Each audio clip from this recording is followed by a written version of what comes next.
Alrighty, traders. Excuse me. This is Blake Morrow. You are listening to the Daily Roundup webinar. So we've, despite the equity markets being as strong as they are, we've seen some pretty key moves, in my opinion, thus far. That doesn't mean that things have changed necessarily in currencies. It's just that my antenna's up, maybe. Ears are perking, maybe. Is that the right terminology? Anyway, let's take a look at what we got. So if I'm talking about equities first and foremost, as you can see, equities are holding up pretty well. Nothing happening there. Nothing happening at all. Chad. That's funny. I can't even say that. Let's just say my attention is, I have my full attention now to the market. That's funny. Anyway, what I wanted to say here is that that the S&P is still holding tight, and there's no reason to believe that things are going to change in equities just yet. But let's take a look at what's happening in currency. So we had the currency market, which I think in the euro just hit the channel resistance. Problem is with the euro, this may be putting in a false breakout. Now, I do find this rather significant because I know that positioning is extremely bearish dollars, bullish euro. So the risk is that the euro could indeed pull back, and if it does pull back, I would expect that dips are limited at most to 118, at least based on what we're seeing.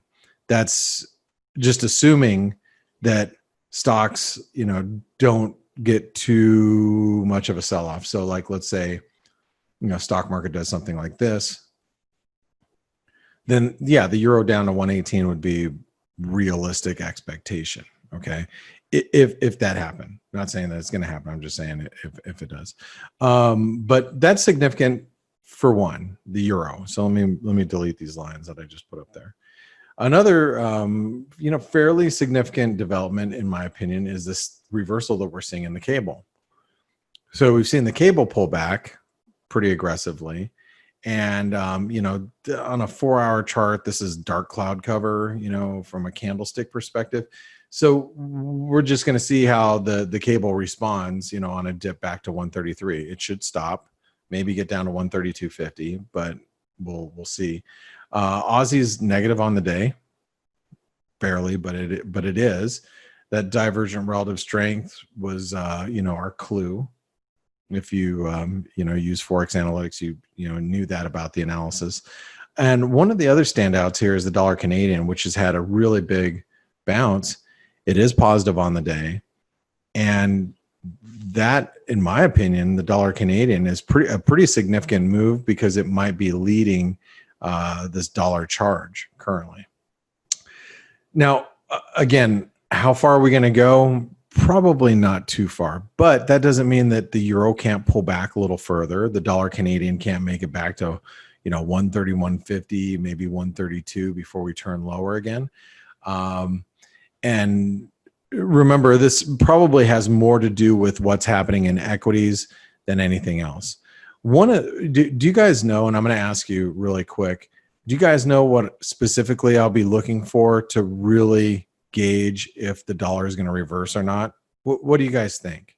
What's my cue?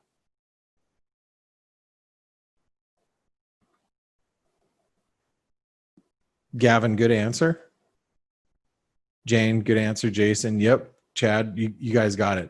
It's gold. I mean, for me to really believe the dollar is going to have a true setback, I have to see it in gold first. And when or if this happens, when we're in gold, we're looking at gold and we trade back to, let's just call it 1925, this level right here. If we get down there and we start breaking, at that point in time, if I have dollar longs, or if I have dollar longs, I'll feel very confident about that. If I'm short, the dollar, like let's say I picked up the euro on the long side as we're trading down here at 1925.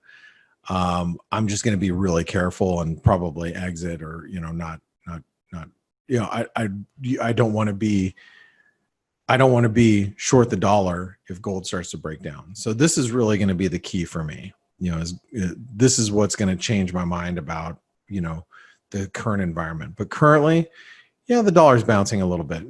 Can we bounce, for a day or two? Sure. I don't see why not. I don't think it's going to be a game changer for the weakness of the dollar yet. Okay. But there are certain currencies that are showing signs of life. One of them being the dollar Canadian. The Aussie's heavy, and the dollar Swiss continues to outperform. I mean, you look at the dollar Swiss, it looks good. And notice where we stopped.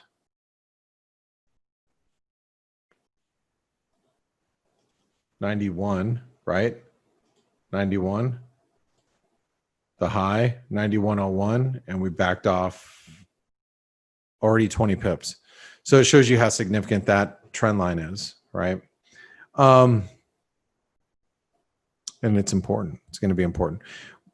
So in order for me to be a believer that the dollar is really turning, we need to see gold down. We need to see equity markets start to sell off a little bit too, which they are not at this point in time. So anything else I can think of right now? That's pretty much it. I think everybody needs to be careful not to get too aggressive, thinking that some reversal is brewing, because right now it looks pretty standard affair, if you will. All right. So guys, thank you so much for tuning in today. Remember, if you are tuning in after the fact, that means you're probably not a ForexAnalytix subscriber. So make sure you try it. It's only $1 for 10 days, and you get the premium version while you do it, and you can download the app. So for those of you that are subscribers, thank you so much. I will see you bright and early tomorrow morning on the Face webinar. Thanks, guys.